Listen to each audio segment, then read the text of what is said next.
ನಾನು ಇವತ್ತು ಆಲ್ರೆಡಿ ಬೆಳಿಗ್ಗೆ ಇದ್ರ ಬಗ್ಗೆ ಬೆಂಗಳೂರಿನಲ್ಲಿ ರಿಯಾಕ್ಷನ್ ಕೊಟ್ಟಿದ್ದೇನೆ. ನಾವು ಇದ್ರ ಬಗ್ಗೆ ಮೊನ್ನೆ ಅತ್ಯಂತ ವಿಸ್ತೃತವಾಗಿ 2,61,000 ಕೋಟಿ ರೂಪಾಯಿ ನಾವು ಟ್ಯಾಕ್ಸ್ ಡೆವಲ್ಯೂಷನ್ದಲ್ಲಿ ನಮ್ಮ 10 ವರ್ಷದಲ್ಲಿ ಕೊಟ್ಟಿದ್ದೀವಿ. 9 ವರ್ಷದಲ್ಲಿ ಕಾಂಗ್ರೆಸ್ ಪಾರ್ಟಿಯ UPAದ 10 ವರ್ಷದಲ್ಲಿ ಟ್ಯಾಕ್ಸ್ ಡೆವಲ್ಯೂಷನ್ದಲ್ಲಿ 60,000 ಕೋಟಿ ರೂಪಾಯಿ ಕೊಟ್ಟಿದ್ದಾರೆ. 60,000 crores 60,000 ಕೋಟಿ ಕೊಟ್ಟಿದ್ದಾರೆ UPA ಕಾಲದಲ್ಲಿ. ನಮ್ಮ ಕಾಲದಲ್ಲಿ 2,60,000 ಇನ್ನು 18,000 ಕೋಟಿ ನಾವು ಕೊಡಬೇಕೀಗ, ಕೊಡೋದಿದೆ ಮಾರ್ಚ್ವರೆಗೆ ಕೊಡ್ತೀವಿ.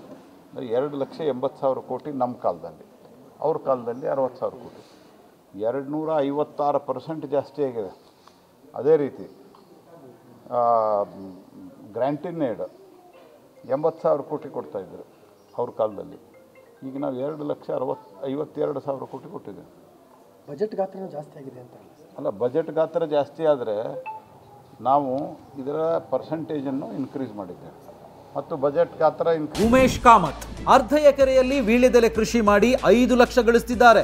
ನೀವು ಕೂಡ ಅವರಿಂದ ಕಲಿಬೇಕಾ? ಅವ್ರ ಜೊತೆ ವಿಡಿಯೋ ಕಾಲ್ನಲ್ಲಿ ಮಾತಾಡಬೇಕಾ? ಈಗಲೇ ಫ್ರೀಡಮ್ ಆ್ಯಪ್ ಡೌನ್ಲೋಡ್ ಮಾಡಿ. ಆದರೆ ಹೋದ ಒಂದು ಬಜೆಟ್ ಗಾತ್ರ ಯಾವ ಕಾರಣದಿಂದ ಇನ್ಕ್ರೀಸ್ ಆಯಿತು?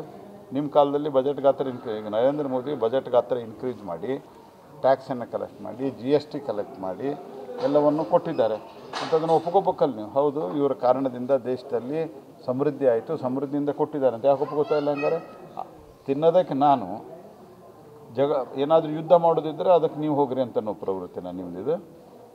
ಯಾವ ಕಾಲದಲ್ಲಿದ್ದೀರಿ ಸಿದ್ದರಾಮಯ್ಯನವರು ನೀವು? ಹಾಗಾಗಿ ಸುಳ್ಳು ಹೇಳ್ತಾ ಇದ್ದಾರೆ.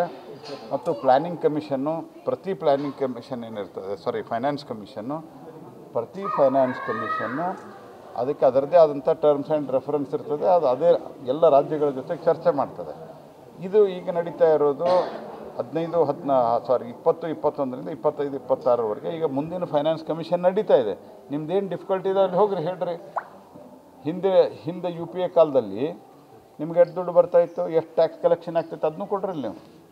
ಕರ್ನಾಟಕದಲ್ಲಿ CST ಎಷ್ಟು ಕಲೆಕ್ಷನ್, ಸೆಂಟ್ರಲ್ ಸೇಲ್ಸ್ ಟ್ಯಾಕ್ಸ್ ಎಷ್ಟು ಕಲೆಕ್ಷನ್ ಆಗ್ತಾಯಿತ್ತು, ಸೆಂಟ್ರಲ್ ಎಕ್ಸೈಸ್ ಕರ್ನಾಟಕದ ಮೂಲಕದಿಂದ ಎಷ್ಟು ಕೊಡ್ತಾಯಿದ್ರಿ? ಈಗ ನಾವು ಇಷ್ಟು ದೊಡ್ಡ ಪ್ರಮಾಣದಲ್ಲಿ ಕೊಡ್ತಾ ಇದ್ದೀವಲ್ಲ. ಅವಾಗ UPAದಲ್ಲಿ 80,000 ಕೋಟಿ ಅಂತಂದರೆ ಅವತ್ತಿನ ಸೆಂಟ್ರಲ್ ಎಕ್ಸೈಸು, ಅವತ್ತಿನ CST ಪ್ರಕಾರ ಕನಿಷ್ಠ ಪಕ್ಷ 1,50,000 ಕೋಟಿ ರೂಪಾಯಿ ಕೊಡಬೇಕಾಗಿತ್ತು. ಯಾಕೆ ಕೊಡಲಿಲ್ಲ? ಸುಳ್ಳು ಹೇಳೋದು ಕಾಂಗ್ರೆಸ್ಸಿನ ಒಂದು ದುರಭ್ಯಾಸ ಆಗಿದೆ. ಪ್ಲ್ಯಾನಿಂಗ್ ಕಮಿಷನ್ನು ಹೆಚ್ಚಿನ ಒಂದು ವಿಶೇಷವಾದಂಥ ಅನುದಾನವನ್ನು ಕೊಡಲಿಕ್ಕೆ ಕರ್ನಾಟಕಕ್ಕೆ ಎಲ್ಲಿ ರೆಕಮೆಂಡೇಷನ್ ತೋರಿಸ್ ಅಂತ ಹೇಳ್ರಿ ಸಿದ್ದರಾಮಯ್ಯವ್ರಿಗೆ. ಸುಳ್ಳು ಹೇಳಲಿಕ್ಕೆ ಒಂದು ಮಿತಿ ಬೇಡವಾ ಇವರಿಗೆ? ಸರ್, ಆಮೇಲೆ ಜಿಲ್ಲೆಗೆ ಸಂಬಂಧಪಟ್ಟ